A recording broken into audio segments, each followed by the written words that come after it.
ಮನೆಯಲ್ಲಿ ಯಾರ್ ಸ್ಟ್ರಿಕ್ಟು ಯಾರ್ ಸಾಫ್ಟು? ಹೇಗನ್ಸುತ್ತೆ ನಿಮ್ಗೆ? ಮುಖ ನೋಡಿ ಮಣೆ ಹಾಕ್ಬೇಡಿ, ನಿಜ ಹೇಳ್ತೀನಿ.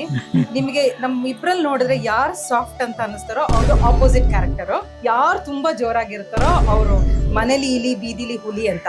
ಅದು ನಾನು ಇಲ್ಲೂ ಏನು ಮಾತಾಡ್ತಾ ಇಲ್ಲ, ಯಾಕೆ ಹೇಳಿ? ಸುಮ್ನೆ ಅದೆಲ್ಲ ಫೇಸ್ ವ್ಯಾಲ್ಯೂನ ನೋಡಿ ಗೊತ್ತಾಗತ್ತಲ್ಲ, ಮಾತು ಆಡಲ್ಲ ನಾನು, ಸೊ ಗೊತ್ತಾಗ್ತಾರೆ ನಿಮ್ಮ ಮನೇಲಿ ನೀನ್ ಹಂಗಿರ್ಬೋದು. ಯಾರ್ ತುಂಬಾ ಇರಿಟೇಟ್ ಮಾಡ್ತಾರೆ? ಈ ಹಾಗೇನಿಲ್ಲ, ನಾನು ಮಾಡೋ ಎಷ್ಟು ಇರಿಟೇಟ್ ಮಾಡ್ತೀನಿ ಅಂದ್ರೆ ಅದು ನನಗೆ ಇರಿಟೇಟ್ ಆಗುತ್ತೆ. ನಾನೇ ಸ್ವಲ್ಪ ಜಾಸ್ತಿ ಇರಿಟೇಟ್ ಮಾಡ್ತೀನಿ ಅನ್ಸುತ್ತೆ. ಐ ಕ್ರಾಸ್ ದ ಲೈನ್ಸ್ ಜಾಸ್ತಿ. ನನಗೆ ಅಲ್ಲಿಂದಲ್ಲೇ ಕ್ಲಿಯರ್ ಆಗಬೇಕು, ಯಾವುದನ್ನ ನಾನು ಕ್ಯಾರಿ ಮಾಡೋದಕ್ಕೆ ಇಷ್ಟ ಆಗಲ್ಲ. ಎಲ್ಲದಕ್ಕೂ ಕ್ಲಾರಿಟಿ ಸಿಗಬೇಕು ನನಗೆ. ಸೊ ಅಲ್ಲೇ ಇತ್ಯರ್ಥ ಆಗಬೇಕು, ಅಲ್ಲೇ ಡ್ರಾ ಅಲ್ಲೇ ಬಹುಮಾನ ಅನ್ನೋ ಹಾಗೆ ನಾನು ಆ ನಿಟ್ಟಿನಲ್ಲಿ ತುಂಬಾ ಮಾತಾಡೋದು ಇರಿಟೇಟ್ ಮಾಡೋದು ಅಂತ ಆಗುತ್ತೆ. ಕೆಲವರು ಸೈಲೆಂಟ್ ಆಗಿದ್ದೆ ತುಂಬಾ ವರ್ಷಾನುಗಟ್ಲೆ ಎಲ್ಲ ಸಾಧಿಸ್ಕೊಂಡು ಹೋಗ್ತಾರೆ, ಅದು ನನಗೆ ಬರೋದಿಲ್ಲ. ಆಕ್ಟಿಂಗ್ ಟಿಪ್ಸ್ ಯಾರು ಯಾರಿಗ್ ಕೊಡ್ತೀರಾ? ಇಬ್ರು ಕೊಡಲ್ಲ, ನಿನ್ ಪಡೆಗೆ ನಿನ್ ಬೇಕಾದಂಗೆ ನೀ ಮಾಡವ, ನನ್ನ ರೋಲ್ ನಾನು ಮಾಡ್ಕೋತೀನಿ ಅಂತ. We keep the distance.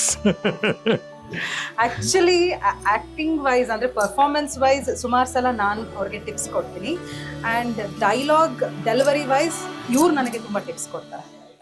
ಮರ್ಯಾದೆ ರಾಮಣ್ಣ ಪ್ರತಿದಿನ ರಾತ್ರಿ 9 ಗಂಟೆಗೆ ನೋಡಿ ನಿಮ್ಮ ಸ್ಟಾರ್ ಸುವರ್ಣ ಹಾಗೂ ಜಿಯೋ ಹಾಟ್ ಸ್ಟಾರ್ ನಲ್ಲಿ ಮಾತ್ರ.